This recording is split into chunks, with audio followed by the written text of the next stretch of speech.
Bem-vindos ao Pergunta Simples, o vosso podcast sobre comunicação. Este episódio faz água na boca. Ou não fosse o convidado, o homem que comia tudo. Ricardo Dias Fellner, jornalista, crítico gastronómico, contador de histórias de comida, está cá para nos guiar pela gula que nos une e pela interminável procura pelo sítio perfeito para comer. Pelas memórias de todos os sabores que guardamos. Não sei qual é a melhor hora para poder ouvir esta edição, este programa, mas sei que todos vão ficar cheios de fome.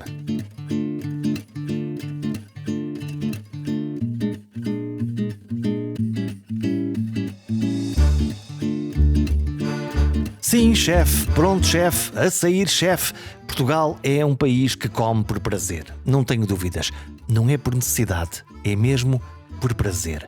De comer e de falar de comida. Às vezes temos mais olhos que barriga, outras vezes não temos barriga para tanta gula. Ou temos demasiada gula para tão pouco dinheiro na carteira para gastar em restaurantes mais estrelados que os ovos. Comemos e falamos do que comemos. Fazemos disto um ritual, uma celebração, e é fácil perceber porquê. Somos um país pequeno, com uma cozinha rica e variada, construída por séculos de encontros e desencontros com o mundo. Cada povo que nos invadiu, cada imigrante que chega ou imigrante que regressa, traz um livro de receitas no bolso. E misturamos tudo, reencontramos novos sabores. A comida, para os portugueses, é muito mais do que aquilo que se mete no prato, é aquilo que se conta à volta dela.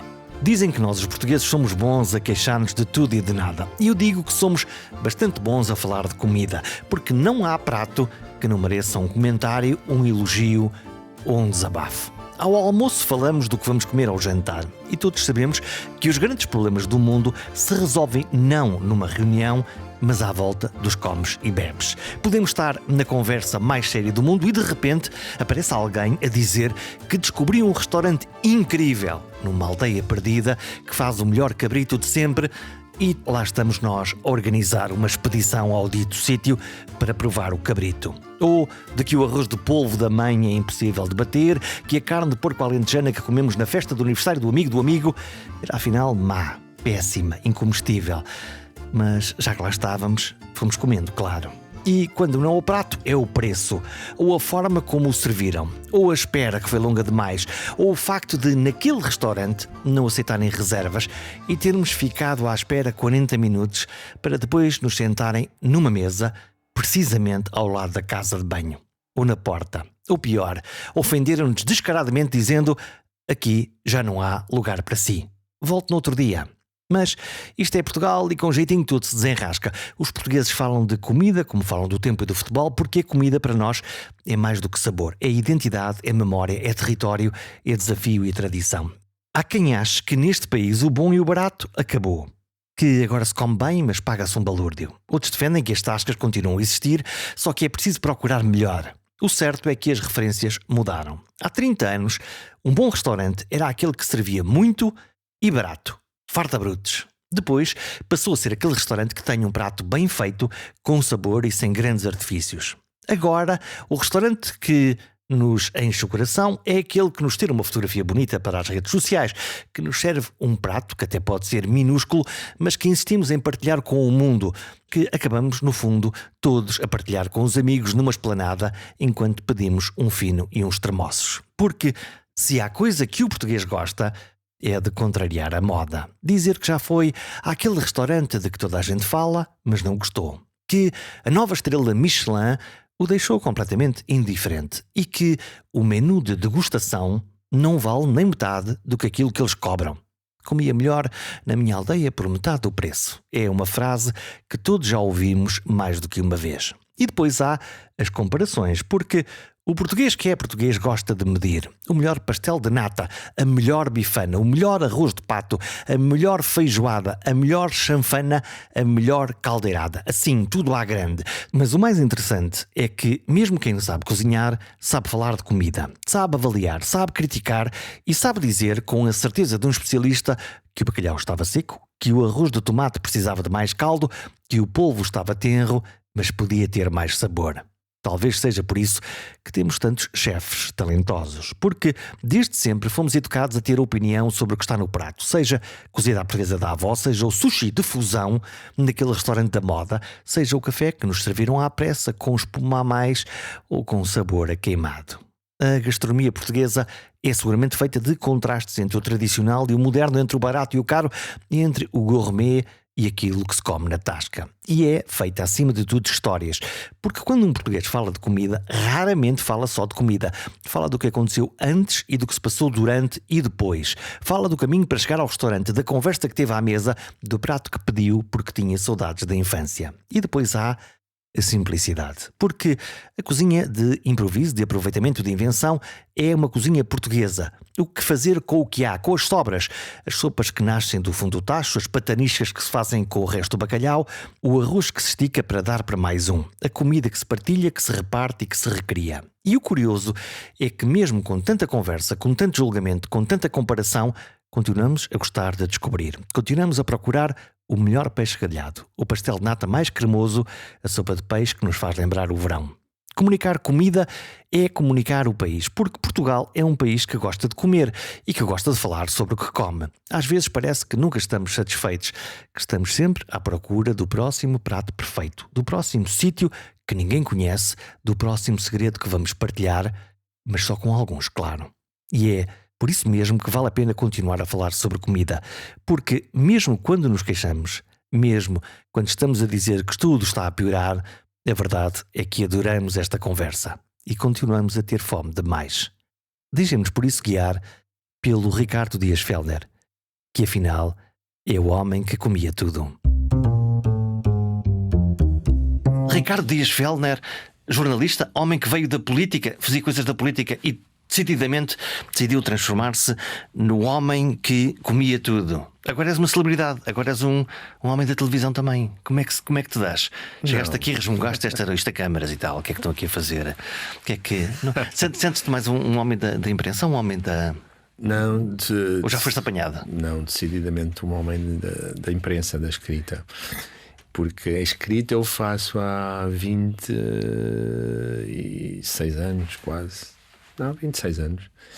E as câmaras, na verdade, o programa do Homem que Comia Tudo nós gravamos, mas as câmaras estão longe. Há pouca encenação, digamos assim. Tu esqueces a câmara? Nem sempre, mas quase sempre. Mas não há ali um elemento perturbador, porque por um lado a câmara é testemunha, está ali a olhar para ti, por outro lado a câmara mostra coisas que tu escrevendo não consegues primeiro chegar a um público mais alargado. Não, sem dúvida. Ou seja, eu não estou a dizer que a escrita é melhor do que a imagem, do que o multimédia. É diferente, porque tu, quando escreves, podes explicar mais coisas em detalhe. Se tu fores a tirar o texto de um programa de televisão e a olhar para um texto sobre o mesmo assunto escrito no jornal, vais perceber que tens mais informação detalhada sobre. Imagina, estás a falar de bacalhau. Sobre bacalhau, do que tens no programa de televisão. É verdade o que tu dizes, que é sim, mas no programa de televisão tu estás a ver coisas que têm muita informação visual. Tens níveis de comunicação diferentes. São níveis diferentes, sim, são níveis diferentes. E depois eu tenho curiosidade, quer dizer, quando tu montas um programa, quando tu decides que vais bater à porta de um restaurante, quem é que manda no fio das coisas? É o realizador? És tu? Tens um argumentista? Há um produtor? Como é que isto funciona? As coisas são mais ou menos repartidas. O projeto é meu, ou seja, o Homem que Comia Tudo existe desde 2012. Era um blog, depois foi um livro editado em 2020 e por fim em 2024 tornou-se num programa de televisão.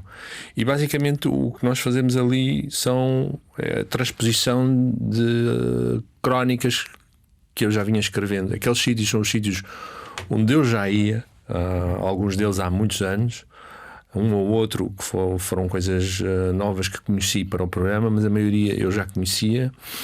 E portanto aquilo é muito natural para mim, que não sou uma pessoa da televisão, por isso, porque eu estou no meu meio, digamos assim, com as pessoas que eu normalmente já conheço, sejam os cozinheiros ou as pessoas que estão a servir na sala. E portanto isso facilita muito. Estás em casa por isso? Estou em casa. Estou em casa. A comida também dá essa distensão, não é? Esse conforto. Esse conforto. Olha, nós estamos a gravar à hora do pequeno almoço. Já tomaste pequeno almoço? Já. O que é um grande pequeno almoço? Um grande pequeno almoço é um pão com manteiga ou uma torrada com manteiga e um americano ou um batanado. Um grande café? Um café grande. Daqueles que a gente cheira quando entra num sítio e diz: olha, este é um sítio confortável. Eu sou quase obsessivo nessa busca do café perfeito. Ainda se bebe café perfeito em cidades como Lisboa, como Porto? Eu diria ao contrário. Foste daqui, vai-te embora. Não. Começa-se a beber bom café. Isto é uma coisa um bocadinho pedante, mas eu sei que vai haver muita gente que vai discordar disto e vai dizer que eu sou um animal, mas ameaça ser divertido este programa. Vamos ter já a polémica logo aos 3 minutos. Eu tenho uma ideia que nós temos um café, nosso café médio é mau. É queimado muitas vezes, a gente põe na língua sim. O café queimado é queimado porque é muito torrado, porquê? Porque para esconder os defeitos do próprio café. Mas isso vem logo da base. Não é um problema da máquina, não é um problema de quem tira o café? Não é normal. Também acontece, mas normalmente o problema não é de quem tira o café, coitado, desgraçado do senhor. É da torra. É da torra e é do produtor, não é? Não é do produtor de café, do grão, mas também pode ser. Ou seja, o grão é comprado já com problemas, não é?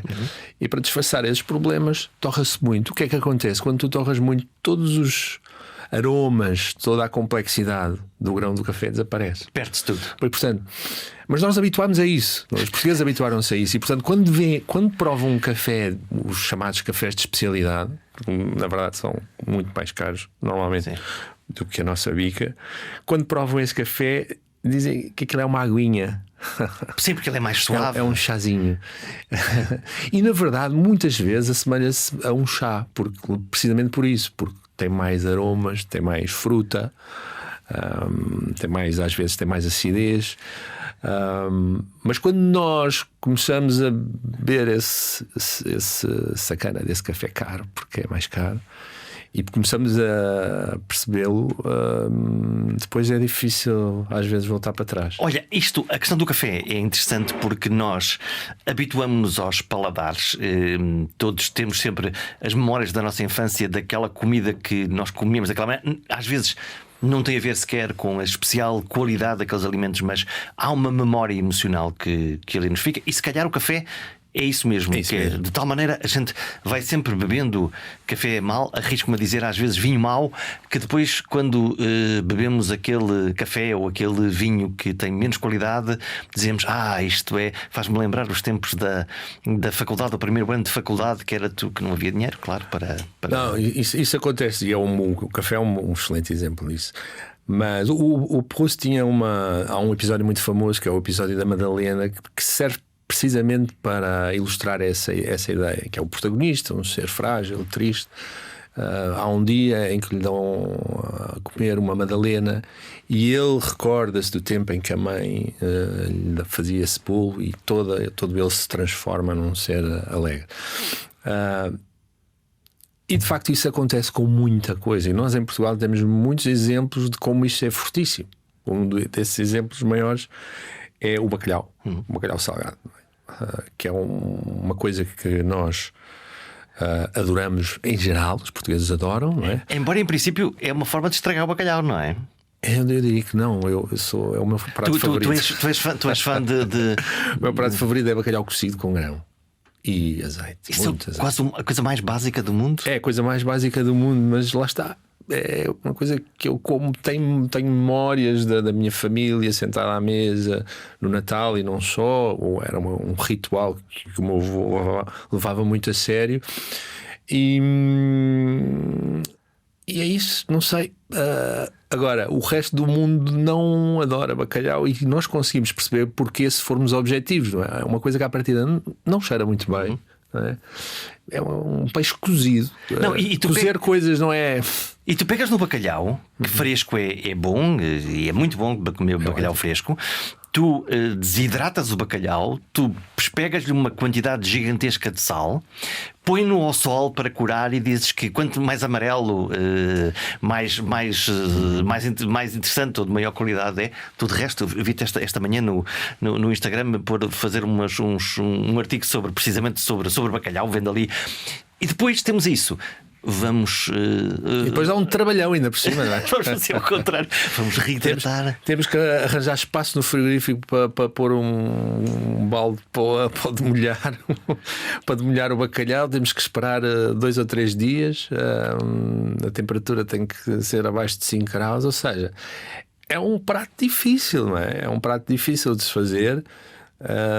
Mas ainda assim nós continuamos a fazer. E menos, é verdade, porque hoje em dia muito pouca gente molha o bacalhau. Então aqui em Lisboa os restaurantes que fazem o bacalhau como deve ser, que o demolham, são muito poucos. No Norte é outra conversa. O Norte leva o bacalhau muito a sério. Eu sou do Norte, portanto. Sim, sobretudo no Minho, Braga é o centro do bom bacalhau. Aquele magnífico bacalhau frito com a cebolada por cima, com o colorau, o pimentão doce ali por cima, batatas fritas, desgraça de colesterol. Lá está essa comida. Por falar em colesterol, nós estamos à hora do pequeno almoço, precisamente, a pensar, eu a pensar provavelmente num dos alimentos mais maravilhosos e mais malditos, dependendo do mês em que estamos a falar. Estou a falar dos ovos. Ora, os ovos são a última bolacha do pacote, a coisa mais extraordinária que nós podemos comer, demolhando o ovo com o pão. Ora, desgraçados dos ovos, não comam lá isso afinal só nos faz mal à saúde. Como é que tu vês, como é que tu olhas para este ciclo de quase da maneira como os nutricionistas acordaram nesse dia, ou os cientistas? É uma loucura. Agora o último é que os ovos fazem mal, é? Depende dos meses. Sim, a última notícia era que faziam bem. Fazem bem e muito bem, ou fazem mal e muito mal. Quer dizer, o meio termo, o mais ou menos, é difícil de encontrar. Então lá em casa vamos todos morrer, porque a quantidade de ovos que se consomem lá em casa é uma loucura. Não, eu cresci com a minha mãe a dizer-me: não comas mais do que 2 ovos por dia, ou não comas mais do que 2 ovos de 2 em 2 dias. Já não me lembro. E entretanto, lá está. A ciência evoluiu, ou então não evoluiu com certeza. Houve outros estudos apareceram. E os últimos que eu tinha conhecimento já diziam que podemos comer todos os ovos que quisermos. Então, pronto, foi via aberta lá em casa, comem-se, não estou a exagerar, lá em casa comem-se se calhar em média 15 ovos por dia. Volta bem, entre todos os membros da família, atenção. Isso de facto é uma quantidade.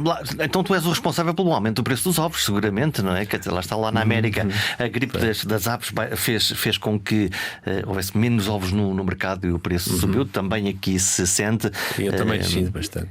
Subiu exatamente se tu és um consumidor.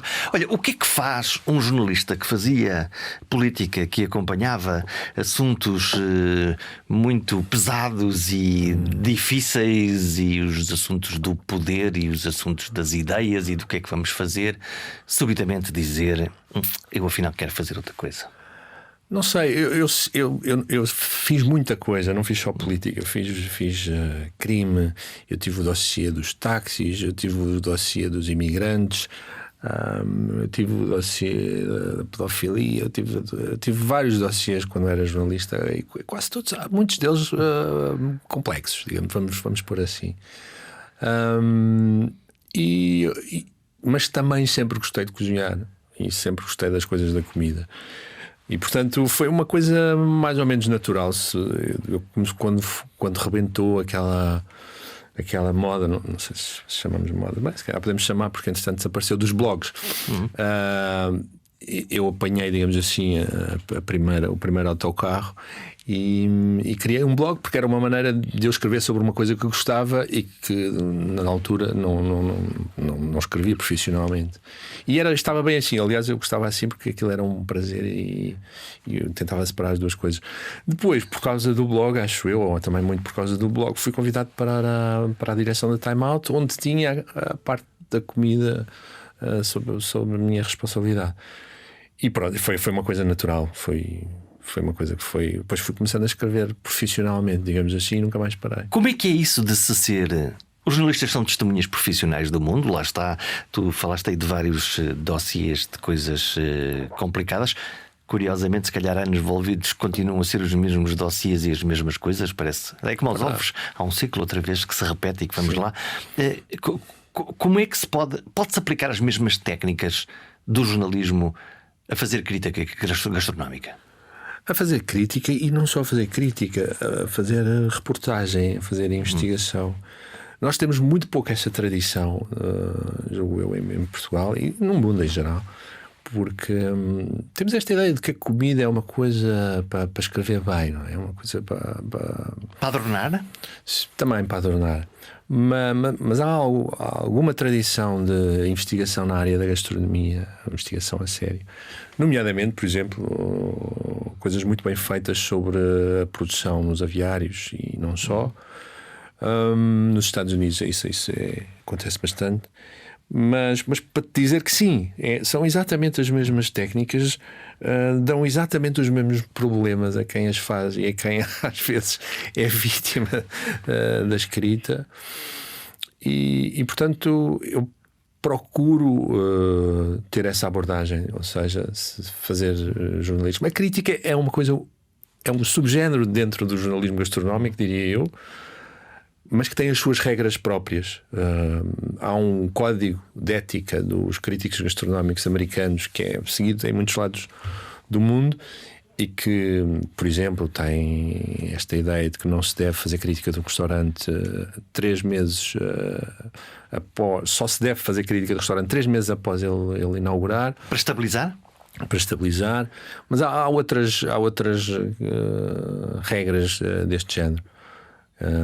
Mas tu hoje apareces na televisão, portanto, aquela ideia do crítico que apareceu de gabardina e de chapéu na mesa do canto, experimentando a comida sem saber que o crítico ali está, para ti fica mais difícil. É mais difícil, não é? Porque tu entras num restaurante e olá, Ricardo. Bem-vindo, Ricardo. Curiosamente, não tem acontecido tanto como se possa pensar. As pessoas às vezes na rua abordam-me e reconhecem. Mas nos restaurantes acontece muito não reconhecerem. Mas estão a fingir ou estão a falar a sério? Não, estão a falar a sério porque não tem tempo a ver televisão. Não sei se estão a falar a sério, porque não falam sobre isso comigo. Não quero falar sobre isso com eles quando estou num restaurante. Não, o que se passa é o seguinte: sobretudo em Lisboa, tu tens muitos empregados de sala que não são portugueses. E não só tens muitos empregados de sala, como a grande parte dos clientes também não são portugueses. E portanto, se é um restaurante, por exemplo, de chefe, muitas vezes os chefes não estão nos restaurantes, muitas vezes estão nas cozinhas. E portanto acontece muito, sim. Acontece muito. Eu diria que a grande parte das vezes ninguém me conhece e eu chego anónimo, pago a minha conta e saio anónimo. Olha, porque esse também faz parte do código, não é? Pagar a conta. Pagar sempre. É super importante, porque quando tu não pagas a conta, a tua sensação sobre aquela refeição é diferente de quando pagas. Para melhor ou para pior? Não, porque assim tu podes dizer. É mais realista quando tu pagas. Porque essa é a experiência normal de um cliente, certo? Vais confrontar-te com o valor. Sim, então, mas eu costumo sempre dizer cobraram-me aqui por este bife 40 euros, por amor da santa, isto não vale 40 euros. Cobraram por este bife 5 euros. Se tu não pagares, não tens essa noção. Não tens. Já te deve ter acontecido. Eu estou sempre a dar este exemplo, que é: vais num jantar com amigos a um restaurante caro, vamos dizer, um restaurante já de 60 euros para cima, e no final ele paga-te a conta e tu vais dizer: epá, este restaurante que o Miguel me levou, ótimo, comemos sei lá, qualquer coisa, um bacalhau, estava ótimo, um belo bacalhau e tal. Se tu pagares a conta, tu vais-te lembrar não só do bacalhau que estava bom, como vais-te lembrar da sobremesa que estava péssima e da entrada que estava assim. E vais dizer: epá, porreiro, mas não sei se volto lá, não sei se fosse eu ou pagando outra vez, acho que não vou. E isto faz toda a diferença. Portanto, tem a ver com a valorização que nós atribuímos às coisas. Todos temos a experiência de, em primeiro lugar, hoje ir a um restaurante bom, lá está, tu disseste 60 euros, num país que. Não, peraí, mas há restaurantes bons, menos do que isso. Então, vamos lá. Podemos tomar. Bastantes. Tu estavas a dizer assim: eu vou a um restaurante, os empregados não são portugueses, os clientes também não são, e eu desconfio que para mim é a mesma conta, porque a gente gosta de comer. A questão é que é caro, ou é caro comer bem, ou comer em restaurantes bons, pelo menos mais afamados, ou nós somos demasiado pobres para comer nesses restaurantes. Nós somos demasiado pobres para comer nesses restaurantes. Os preços subiram exponencialmente. Portanto, nós não somos os clientes daqueles restaurantes. Nós já não conseguimos ser os clientes daqueles restaurantes. Não temos hipótese. Os restaurantes que abriram em Lisboa, nos bairros onde vivem, vamos dizer, expatriados, né? Estrangeiros que vivem em Portugal. Vamos pensar no Príncipe Real, em Campo de Ourique, etc. Vai sendo difícil tu comeres. Há restaurantes familiares, aquilo que nós chamamos de tascas, que continuam a fazer um preço, digamos, abaixo de 20 euros por cabeça para almoço. Não é? Comida de conforto. Comida de conforto. Ainda vai havendo, não muitos, poucos, bons, muito poucos mesmo. Mas tudo o resto, o normal, num sítio desses, hoje em dia eu diria que é 30, 35 euros de almoço. Um almoço. Portanto, que é um valor já substantivo. Que é um valor para um português almoçar, e não só, muito substantivo, se tu pensares no que é o salário médio de um português. Portanto, não é difícil. Ou são portugueses ricos. Olha, eu tenho, quer dizer, há bocado estávamos a falar entre o Norte e o Sul. A minha experiência do Norte é que nós temos sempre mais comida, melhor comida, por melhor preço, precisamente nessa banda desses restaurantes de conforto. Sim. Ou é um mito, ou eu estou aqui a puxar a brasa à minha sardinha. Concordo. Concordo, mesmo no Porto, que também já tem muito turismo e já tem muitos estrangeiros a viver lá, e portanto a bitola sobe. Mesmo no Porto encontro mais sítios desses do que em Lisboa. Olha, sim. O que é uma grande refeição num restaurante? Um restaurante fino, podemos lhe chamar assim? Um restaurante para gente fina? Não é importante ser fino nem deixar de ser fino. Por exemplo, relativamente ao serviço, que é uma área. Normalmente os críticos gastronómicos olham demasiado para o prato e olham um pouco para o que está à volta. Porque muitos deles acham que são os entendidos nas técnicas e que eles próprios são grandes cozinheiros e, portanto, estão super interessados ali no. Fazem mal para certo. E depois desvalorizam um bocadinho, muitas vezes, o serviço, muitas vezes o ambiente, a música, etc. Mas eu diria que uma coisa muito importante é tu te sentires bem, ou seja, as pessoas que estão no restaurante te fazerem sentir bem. Podemos parar aqui? Podemos. Aquele restaurante absolutamente imaculado, onde as toalhas são brancas, onde os talheres estão no sítio certo, mas a gente nem consegue respirar, porque cada vez que dá um golinho no vinho parece alguém a pôr mais vinho. Cada vez que a gente dá uma garrafada, alguém pergunta: então a comida está boa? Eu sinto-me oprimido. Tu não sentes isso? Depende. Eu gosto de uma toalha branca de vez em quando. Claro. Ou seja, eu gosto de restaurantes diferentes para ocasiões diferentes, não é? E na verdade tenho saudades de restaurantes de toalha de pano. Ok. Sim, que foram desaparecendo por várias razões. A primeira delas é porque isso custa dinheiro, não é? Tens um restaurante de toalha de pano, tens ali um encargo grande a mais do que se tiver só um mármore ou uma madeira, algo que seja fácil de limpar. Exatamente. E portanto a toalha branca dá-te mais silêncio, porque não tens os talheres a bater, não tens os pratos a bater. Bem visto. E de vez em quando eu gosto disso. O que eu não gosto é, sim, esse é um erro. Se o empregado está sempre a perguntar coisas, isso é uma falha do serviço. Parece uma marcação homem-homem. Lá está, parece que está sempre a respirar aqui na nossa nuca, a dizer: então, mas está mesmo a gostar da comida? Quer dizer, a gente olha aqui para o lado. É um talento enorme, um bom assistente de sala. É uma coisa muito rara e tem que ter um talento enorme para perceber a pessoa que tem à frente, para perceber se ela quer mais espaço, se ela está sozinha, provavelmente quer mais conversa, pode querer mais companhia, para perceber se ela é entendido no que está a comer e quer saber mais, ou por outro lado quer continuar a falar com a pessoa que está à frente e está muito interessado nela, muito mais na pessoa que está à frente do que na comida. E isto é uma leitura que tem que se fazer muito rápido quando o cliente entra na sala. E os melhores restaurantes, e eu diria que aqui os melhores no serviço são A Tasca é o restaurante familiar que tem sempre os mesmos clientes e não pode falhar, porque os clientes normalmente são muito exigentes. E onde o empregado se mete contigo? Sim, está sempre ali a fazer uma piadola, está sempre ali Lá está, se ele for mesmo bom, não está sempre. Se ele for mesmo bom, percebe se eu naquele dia quero piadas ou se não quer que falem comigo. Mas eu digo, para acabar só, e depois o serviço muito bom está normalmente nestes restaurantes e depois está nos muito bons, podemos chamar de nível Michelin, em que há um treino muito específico para isso, né? Todos os muitos dos restaurantes que estão no meio, esses restaurantes de 40 euros, muitas vezes 50, às vezes 60 até, que são normalmente muitas vezes restaurantes de conceito, restaurantes que têm um empreendedor por trás que não necessariamente não percebe do serviço nem de cozinha. É um negócio, não um ato de amor?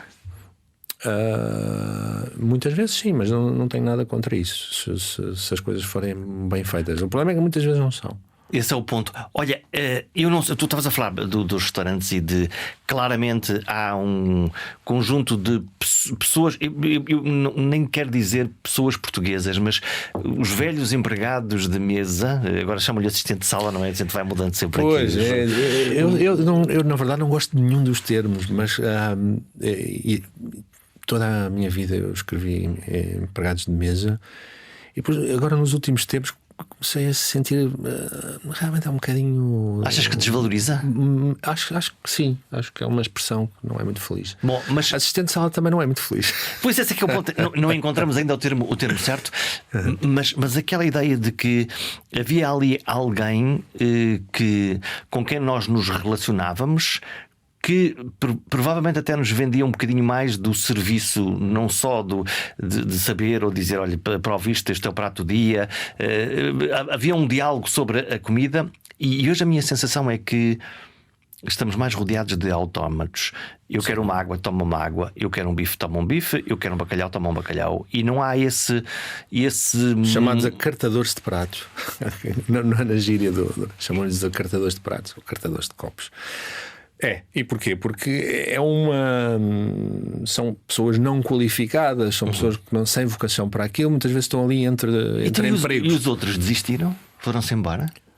Não, mas o que eu acho é que há muito mais, não é? Não sei, há mais restaurantes, o turismo fez com que também houvesse muito mais oferta nesta área e não há muito mais gente qualificada a trabalhar no setor. Olha, voltamos ao prato. E os empresários, alguns também querem pagar bastante mal e portanto Claro, as pessoas vão-se embora. Olha, olhando para o prato, vá lá, como é que se descreve aquilo? Como é que tu te dedicas eu acho sempre fascinante, confesso, até mais nas crónicas não jornalísticas, mas de alguém que decidiu experimentar a arte de contar a notícia, que me fala de coisas como as texturas, os contrastes de sabores e mil e outras coisas que me fazem perder no meio daquela conversa toda. Há uma técnica, há uma estratégia, há uma tática. E se calhar a técnica mais importante é não encher não complicar o texto de adjetivos. Muitos adjetivos tornam a conversa mole, sabes? E eu digo sempre nos cursos de escrita gastronómica que eu faço de vez em quando, uma das coisas que eu digo é não abusem dos adjetivos. É difícil usar bons adjetivos precisos para descrever a comida. E nós tivemos alguns escribas que eram magníficos nisso, desde logo o Essa, o Camilo, mais recentemente o José Quitério, mas temos que ter consciência que nem todos somos literatos. E não é só isso, quando tu começas a encher o texto de adjetivos, o leitor tem esta tendência a pensar, este está-me a dar tanga. E portanto o melhor sempre é dar a entender ao leitor as sensações que tu estás a sentir, contando a ação da história mais do que a descrevendo. Não sei se isto é muito, muito simples de perceber, mas na verdade quando nós abusamos dos qualificativos, isso cria no leitor uma certa... Para além do texto ficar mais pesado, menos. Eu gosto de textos secos, não é? Textos secos. Lá está a técnica jornalística, não é? Sim, Vou contar-te o que é que está aqui, o que é que eu senti, Sim. o que é que eu estou a cheirar, o que é que eu estou a farejar. Sim. É uma questão de credibilidade do que se está a ler, acho eu. Então, e o que é que faz a diferença entre um texto profissional sobre comida, que nós podemos ver no jornal, que podemos ver no teu programa, e aquele típico texto dos foodies, daqueles que no seu Instagram se decidem fotografar todas as comidinhas que estão a fazer em grandes planos, pondo alguns filtros do Instagram e depois fazendo ali um post muito gongórico sobre aquilo que lá está escrito, sobre aquilo que comeram? Bem, não sei, a maior diferença, acho eu, e eu falo por mim, é que as pessoas, quando veem um texto jornalístico ou um trabalho jornalístico, têm a garantia de que aqueles produtos não estão a patrocinar aquele conteúdo. Isso é e que importante. aquele conteúdo não existe por uma razão de publicidade de alguma marca. Não é uma publi-reportagem. Não é uma publi-reportagem, mas ele existe porque o jornalista, porque o crítico decidiu que aquilo é bom e faz sentido mostrar aquilo. E muitas vezes o que acontece nas redes sociais, digamos assim, é que nós não temos informação sobre a motivação para aquilo ser feito. E muitas vezes é uma coisa genuína, algumas vezes não é. Portanto, há uma mistura aqui entre a publi-reportagem ou a celebridade que decidiu verdadeiramente ir comer num restaurante e fazer a fotografia da sobremesa. Sim, claro que sim. Claro, vamos ver. A maior parte dessas coisas que aparecem nas redes sociais são autênticas. Não estou a dizer que não, mas lá está. O talento dessas pessoas que ganham dinheiro e que muitos deles ganham a vida com essa atividade é misturar no meio coisas que foram pagas. Que existem porque foram pagas por uma marca, por alguém. É, portanto, uma maneira de colocar produtos no fundo, esta coisa dos influencers, lá está, dos influenciadores. A palavra é quase miserável. Então o que é que tu fazes na vida? Olha, eu sou influenciador. Bom, meu Deus, eu não quero ser influenciado, obrigado. Não quero saber. Olha, a tua relação com... Uma pessoa pode ser um jornalista e ser um influenciador. Tu sentes-te um influenciador? Sim. É uma vaidade? Não, é uma responsabilidade.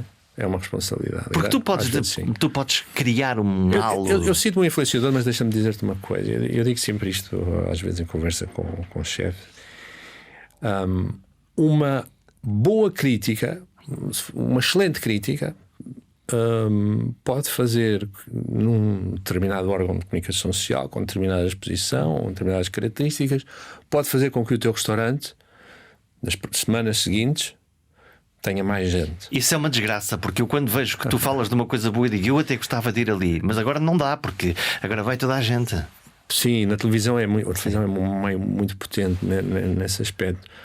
Mas lá está, esses restaurantes que apareceram no Homem que Comia Tudo, se eles não mantiverem a qualidade, tu deixas de ir. As pessoas deixam de ir. As pessoas não são tontas. As pessoas não é pelo Homem que Comia Tudo dizer que é bom e depois elas vão lá e não sentem isso. E muitas vezes com razão. Ainda descrevem. Que elas vão continuar a ir. Dizem, olha lá, tu comias tudo, mas eu não como tudo. Eu só como aquilo que é bom. Sim, não, isso dizem. Eu gosto muito de ver o seu programa, mas eu não percebo como é que você consegue comer aquilo tudo. Tu comes tudo mesmo. Aqui no programa, sim. Tu quando escreves uma coisa, partimos sempre do pressuposto que tu comeste aquilo. Sim. E eu comi com gosto. Às vezes até estou um bocadinho ansioso nunca mais vem a comida, já chega de gravar planos do espaço. Que é isso, não é? Então, quer dizer, arriscas às tantas a comer comida fria ou não? Ou não concedes isso? Não, já aconteceu. É uma das razões às vezes de debate no meio destas gravações. É precisamente isso, porque é preciso. O prato é cozinhado, é empratado. E depois é preciso tirar a imagem. Claro. Queremos que as imagens sejam bonitas. Aquilo é um programa de televisão. Sim. E portanto 50 imagens. E depois quando eu vou provar, às vezes as coisas já não estão com aquela temperatura ideal. E E eu quero ter uma experiência que seja a mais autêntica e a melhor possível, não é? Apesar de tudo, são sítios onde tu já estiveste e voltas lá. Portanto, no fundo, tu já consegues descrever a experiência sem a perturbação enfim, de toda a parafernália que representa um programa de televisão. Sim, ajuda muito. Ou seja, ajuda muito já ter presente o prato, porque não é só o sítio que eu já conheço. Normalmente os pratos que aparecem no programa são os pratos que eu escolho quando lá vou. Portanto, são os pratos que eu recomendo também às pessoas. Olha, o homem que comia tudo, o que é que não come? Tens algum. Eu estou sempre a pensar no Anthony Bourdain, que as pessoas conhecem da televisão, mas que eu conheci num livro formidável chamado Cozinha Confidencial, que é um livro é literatura pura, é ele a contar a história do lado dentro da cozinha. Quem for mais sensível e não quiser perder o apetite, se calhar não leia muito depressa, mas o livro é maravilhoso. Tens uma fronteira? O que é que o homem que comia tudo não come? Sempre fazer essa pergunta eu fico a pensar, não lembro. Há coisas que eu não gosto assim tanto, sei lá, não gosto assim tanto de cenoura cozida, ervilhas cozidas. Há alimentos que se comem só de determinadas maneiras e que de outra maneira podemos retirar-lhes o sabor, a potência, a capacidade, a vontade de os comermos? Sim, sem dúvida. Por exemplo, peixe cozido. Outra coisa que os estrangeiros não percebem, como é que a gente pode gostar de peixe cozido, não é? Como é que se gosta de uma coisa que é imersa em água com sal com sal e já está. O peixe cozido realmente, quando não é bem feito, quando o peixe não é bom, quando o peixe não é salgado com alguma antecedência, e ficas, permite-me usar esta palavra, esbardalhado, realmente é uma coisa péssima, não é? Mas quando é muito bom, quando a pescada é arrepiada e quando o tempo de cozedura é excelente, quando o sal está no ponto, quando o azeite é ótimo, as batatas também, para mim é um prato magnífico. Olha, fala-me dessa tua experiência com os estrangeiros. Tu convidas estrangeiros, cozinhas para eles, vais ao mercado buscar coisas, cozinhas para eles e falas da comida? Ou como é que é isso? Já fiz isso durante uns tempos, hoje em dia não faço. Mas fiz normalmente fazia um prato que era um prato errado para estrangeiros. Hoje eu sei isso, embora eles fossem muito simpáticos, mas dar caldeirada a um americano é arriscado, que nunca viu um peixe com espinhas, não é? A caldeirada é um prato sujo normalmente, com muita coisa lá dentro e muitas coisas que são para descartar eventualmente, para pôr na beirinha do prato. Eles não gostam de pôr coisas na beirinha. É literalmente uma caldeirada. Exatamente. E eu achava que era mesmo bom. Mas pronto, permitia-me ir com eles ao mercado e mostrar-lhes peixes com cabeça, que é coisa que também muitos deles nunca tinham visto à venda. Meu Deus. Para comer polvos, acham um bicho jurássico. O polvo é uma coisa muito exótica. Se for à galega, maravilhoso, na água quente com sal. Adoro a galega, maravilhoso. E depois aquele pimentão doce, lá está, azeite por cima, simplesmente, e aquilo, polvo da pedra. E umas pedrinhas de sal grosso, ou flor de sal, para mim é importante, né? Quando tu pões o polvo na boca e a pedra de sal bate no céu da boca, aquilo transforma logo Há ali uma epifania. Sempre que nós comemos temos que nos obrigar a ter essa experiência. Temos que estar abertos a esse. Não é uma obrigação. Seria cansativo. Na verdade, há muito poucas vezes acontece muito pouco eu estar a comer um prato e pensar uou, o que é que está aqui a acontecer? Mas isso é porque tu comeste demais, no sentido quase literal, que é tu passas a tua vida a experimentar coisas novas e. Sim. Sim, mas pode ser também. Mas eu acho que as pessoas no seu dia a dia não estão sempre a apanhar um prato em que uau, está incrível. Fala-me desses pratos do uau, está incrível. A tua memória, vai lá esgravatar. São por razões diferentes, mas por exemplo, quando nós estamos em cozinha de autor, ou seja, pratos criativos, o que é extraordinário é essa conjugação improvável de ingredientes que nós nunca vimos, que não são da nossa tradição gastronómica, e de repente acontece ali uma coisa maravilhosa na boca. A habilidade em misturar? Sei lá, vou dar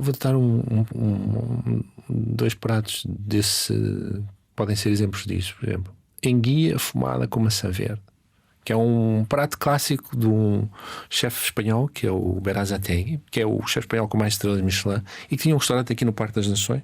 Entretanto ele saiu, que era o 50 Seconds, e tornou-se um prato icónico dele. Lá está, há uma conjugação que nós não estamos à espera, e que quando tu comes não há quase ninguém que não adora aquele prato. Mais recentemente, no Bel Canto, ele tem um prato de beterraba com leite de pinhão. Maravilhoso, absolutamente maravilhoso. O que é interessante é que a maior parte destas invenções, eu diria 90% destas invenções, são falhadas. São cozinheiros a tentar ser artistas, mas eventualmente com pouca aptidão para conjugar sabores, ou então não testaram suficientemente o prato. Mas quando acontece esta maravilha, é incrível. É um processo de tentativa e erro? Não só, é um processo quase científico. Hoje em dia a produção de sabor está muito ligada a uma coisa chamada umami, que eu estou sempre a falar. O umami é o quinto sabor. Nós temos o salgado, o doce, o ácido. Nós não falamos ainda do umami em Portugal, mas em muitas zonas do mundo, e sobretudo no Japão, onde digamos, esse sabor foi reconhecido inicialmente, nos anos 50, julgo eu. Como é que o podemos descrever? Tu sentes uma espécie de a boca a ser preenchida por uma sensação agradável. No fundo aquilo não é nada metafísico, é ácido glutâmico. E o ácido, sobretudo ácido glutâmico.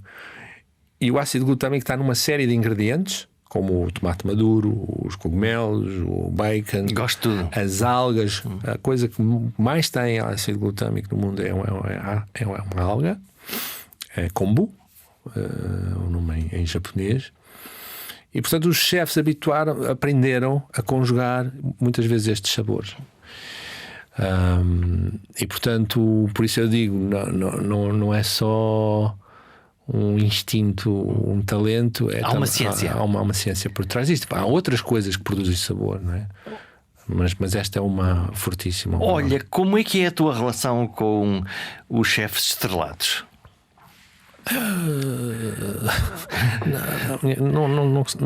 Estamos a pôr muita carga nas estrelas Michelin e quejandas.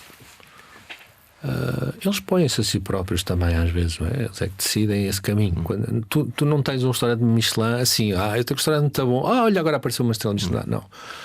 Tu, para teres uma estrela Michelin, tu tens que fazer um restaurante, investir num restaurante para ter a estrela Michelin.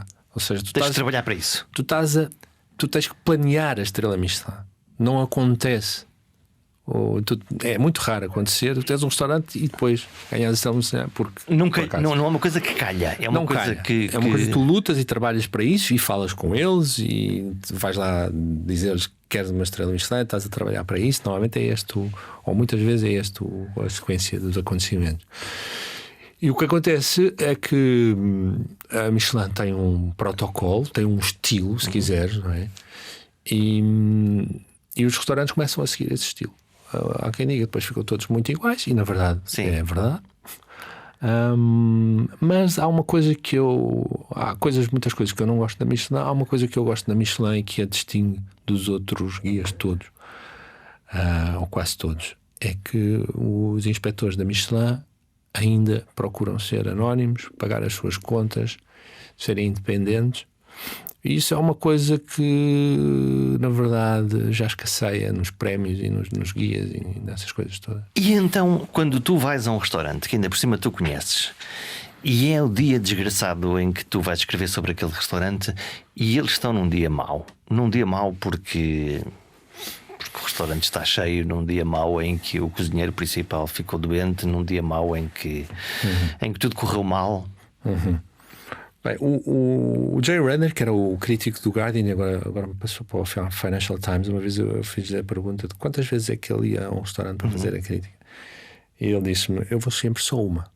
Só uma vez? Só uma. E estamos a falar de um dos críticos mais célebres do mundo e que é um extraordinário escritor gastronómico.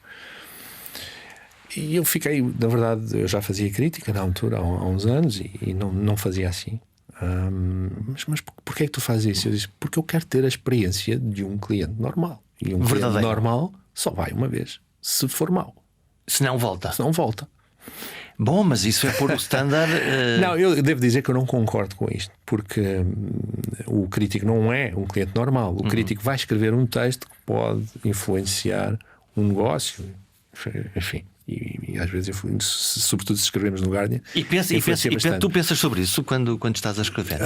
Eu tento não pensar sobre isso, mas há regras que eu me obrigo para que a experiência seja a mais verdadeira possível. E uma delas é: se eu sinto isso que tu estavas a dizer, que é este jantar não está a ser normal, porque eu tenho um jantar de grupo aqui atrás e um jantar de grupo destabiliza um restaurante completamente. Se eu sinto que provei pratos que podem ter sido ao lado, ou seja, provei poucos pratos e se calhar estava a ver na outra mesa um prato que eu não provei e que se calhar era melhor do que o meu, eu volto para experimentar outras coisas. 2, 3, 4, 5 vezes já aconteceu, quantas forem necessárias para eu compreender o restaurante. Mas muitas vezes eu compreendo o restaurante com uma visita. Porque há uma coisa. Eu sou a experiência dá-nos isso também. Também, claro, obviamente tu consegues ver isso. Eu sou o típico cliente que vou a cada restaurante comer apenas aquele prato e quando volto àquele restaurante, lá está. Pode ser uma especialidade que as pessoas têm, porque treinaram aquilo, porque aquilo foi muito depurado e que tu sabes que ali o bacalhau é extraordinário, acolá o bife é extraordinário. Agora estamos na época da lampreia, a lampreia é extraordinária aqui ou ali. Se calhar estou a perder outras coisas, não é? Normalmente as pessoas que têm esse modo de pensar estão a pensar bem. Quer dizer, pode ser um preconceito. Quer dizer, nem todos os restaurantes são assim. Há restaurantes que fazem tudo bem, não é? Há bastantes restaurantes que fazem tudo bem. Mas há de facto restaurantes que são de monoproduto, que é aquele prato. Sei lá, se tu vais a Taberna Afonso, ao pé de Ponte Lima, que é um dos meus sítios preferidos para comer bacalhau assado, só tem bacalhau assado e boi na brasa. Não há mais nada. Não precisamos mais nada. Sim. Porque aquilo é tão bom. Ou o Vítor também, ao pé de Praga. E faz todo o sentido, porque eles especializaram-se naquilo. Não é? Melhoraram muito aquele produto e, portanto, normalmente é uma boa referência a restaurantes assim. Olha, tu obviamente tens uma biblioteca de sítios onde ir e sabes, mas nós, os comuns mortais, quando dizem assim, onde é que a gente vai comer ou não? O que é que acontece? Pegamos no nosso telemóvel e lá vamos à procura de um sítio. Que aplicações é que a gente usa? O que é que tu usas para encontrar sítios? Além do boca a boca, além de te dizerem coisas, entras no Google Maps desta vida, vais por onde? A Time Out é um bom sítio também para espreitar. Vou por algumas referências na internet, sei lá, mas vou também pelas reviews. Embora eu dou mais relevância às reviews do Google Maps, porque me parecem menos temperadas.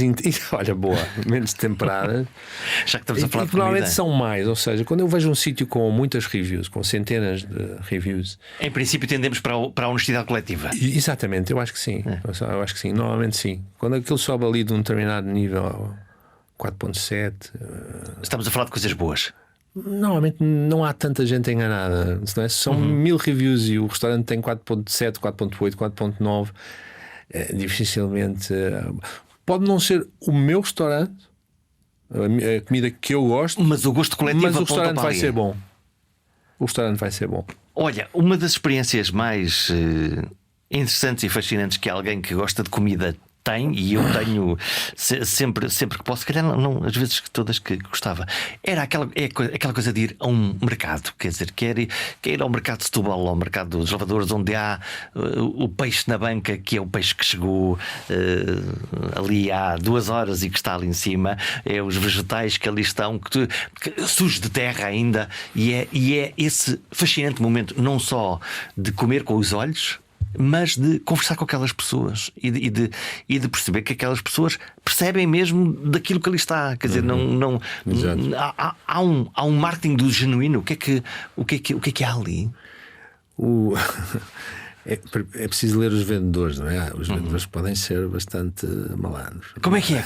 Então onde Constrói-se, é uma relação que se constrói. Ou seja, normalmente. Também nos leem como clientes, não é? O que é que esta pessoa quer? Se nós vamos muito a um mercado, eu recomendaria que escolhêssemos um vendedor para cada área, não é? Ou seja, do peixe, se calhar convém apostar mais naquele vendedor, porque ele parece ter o melhor peixe, e construir uma relação de confiança.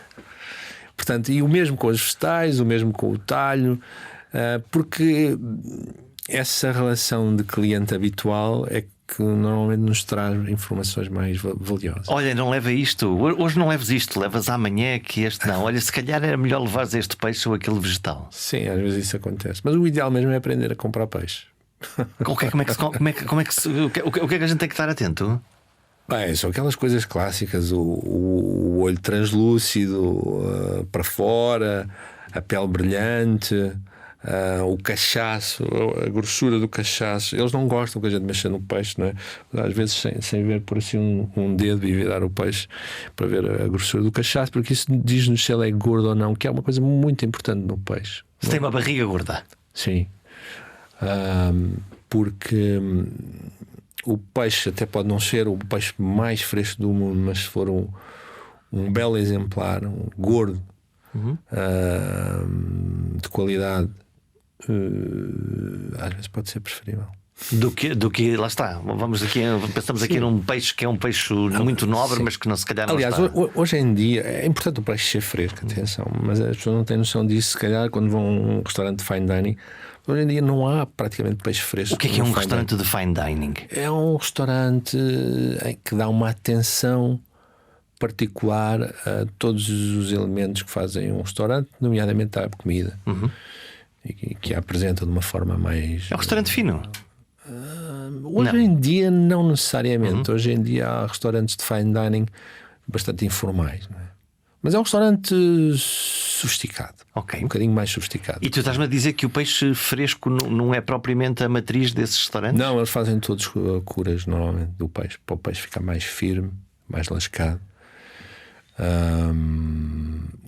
Portanto, eles põem normalmente uma cura de sal ou sal e açúcar, que pode ser mais demorada ou menos demorada.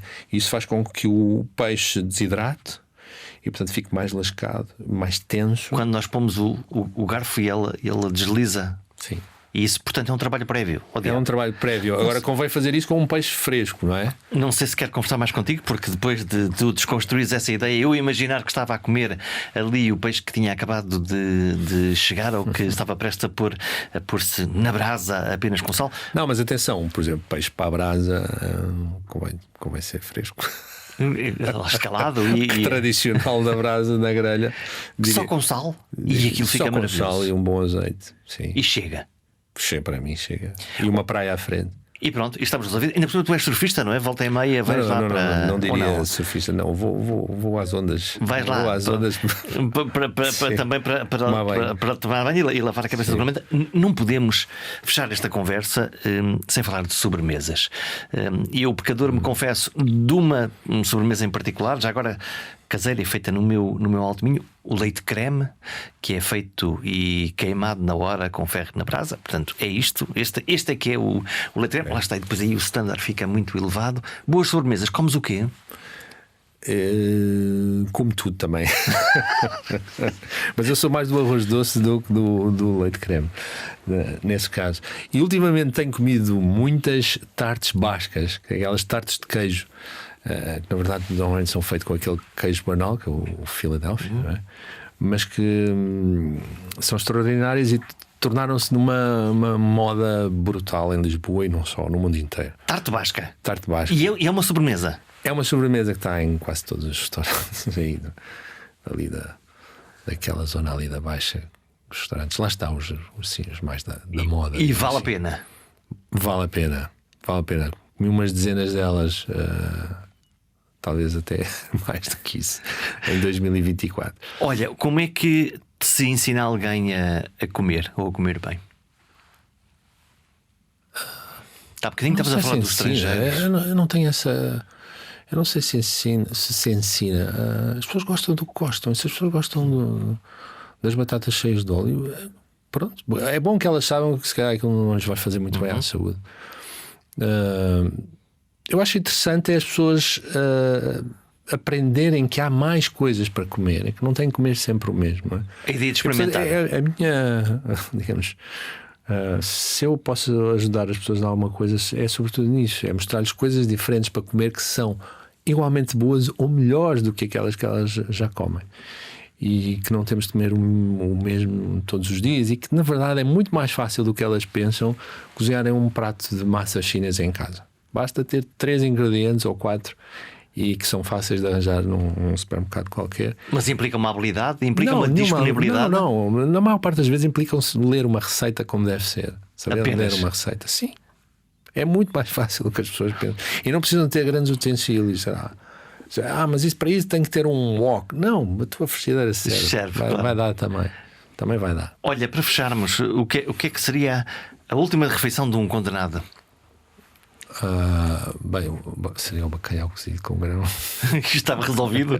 Mas um grande bacalhau. Com azeite do. Com um grande azeite. Do Alentejo ou do Douro? Os azeites do Douro têm estado incríveis. Aquela verdura, aquela. Eles têm um equilíbrio muito bom entre a potência e a picância dos transmontanos e a suavidade dos azeites alentejanos de Galega, sobretudo da Galega alentejana. Aquelas azeitonas mais verdes e esmagadas. Tu és de vinhos também? Vais para boa comida precisa ter um bom vinho? Não necessariamente. Não necessariamente. Eu gosto imenso de vinho, mas diria que há um certo estigma sobre isso, não é? Ou seja, o vinho acompanha muito bem a comida, certamente, porque é muito versátil também. Temos vinhos com diferentes características, mas há coisas sem álcool que são incríveis para acompanhar a comida, e os pairings, as harmonizações que hoje em dia são feitas em restaurantes mais sofisticados, lá está os fine dinings de autor, quando as fazem bem é impressionante. É uma experiência espetacular. Portanto, que é uma experiência de sabores, lá está. Imagina, tens uma degustação de 12 pratos e vem uma bebida com cada prato, ou 2 em 2 pratos, ou 3 em 3 pratos, que é feita para aquele prato. E essa bebida é ela própria um prato, normalmente, muitas vezes, com muitos ingredientes. Olha, tu estavas agora a dizer 12 pratos. É um bocadinho frustrante aquela coisa de que a quantidade é muito pequenina, não é? Algumas que dizem assim, então qual é a refeição? Porque isto aqui é só um bocadinho. Pois é, isso a mim não me faz. Os portugueses têm a tradição do prato. Farta brutos. Eu quero um prato para mim. O que é que quero? Quero o bacalhau. E é só para mim, é um prato, uma aposta. Uma aposta. E comem aposta do princípio ao fim. Mas há tradições, por exemplo, na China isto não acontece. As pessoas comem vários pratos sempre. Não é uma degustação nenhuma, é o dia a dia em casa. Vais picando coisinhas. Portanto, eles metem coisas na mesa e várias coisas e vão comendo várias coisas. Mesmo em Espanha eles têm mais essa tradição de picar coisas diferentes do que nós. E eu gosto muito disso, porque lá está, porque eu adoro provar coisas diferentes. Essa é a minha. Olha, Ricardo, onde é que te podemos ler? Já vimos a primeira série do homem que comia tudo na televisão. Vai regressar? Ainda é segredo? Pode ser? Pode vir. Podemos dizer sempre, vamos ver. Estejam atentos. Sim. Onde é que no Expresso, todas as semanas no Expresso. Vale sempre a pena comer e comer bem e ler sobre comida, ouvir os programas sobre comida. Há muitos na televisão e o do Ricardo é um bom exemplo. Mas nada superará nunca o paladar e o cheiro de uma comida de infância. do cozido à portuguesa com ingredientes da matança do porco de ontem, do arroz de sarrabulho ou do arroz doce de sobremesa, apenas superado pelo leite creme, acabado de fazer, com o açúcar queimado na hora por um ferro em brasa saído das chamas do forno a lenha. Também isso é comer. Comer com os olhos, comer com a boca, comer com a alma. Bom apetite e até para a semana.